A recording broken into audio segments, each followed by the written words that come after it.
કર્યો તમારે સામે કે મારી તારા ગોરહલા ઉજળા કરણી સંતની મારી તારા વલોણા ભૂગવે પહેલે પૌર આ લખનાર કવિ કાગ ભગત બાપુ આજથી 65-70 વર્ષ પહેલા કાગ બાપુએ આ ગીત લખેલો, ભાવ લખેલો. અને કઈ જગ્યાએ કોકની તુલસી શ્યામ જાઓ તો ન્યાલી પહેલા હોનલમાં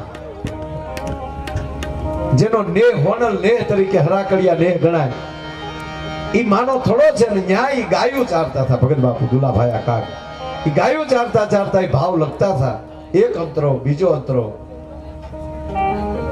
આખું ગીત બહુ મોટું છે, મારે નથી લેવું સાહેબ આખું, પણ મારે વાત એટલી જ કરવી છે. ઈ ભાવમાં કાગ બાપુ ખોવાઈ ગયા. ગાયું ચરતી ચરતી એમ જંગલમાં વહી ગઈ. હવે સાહેબ ઈ સિંહનું ઘર કહેવાય, હાવજનું ઘર કહેવાય.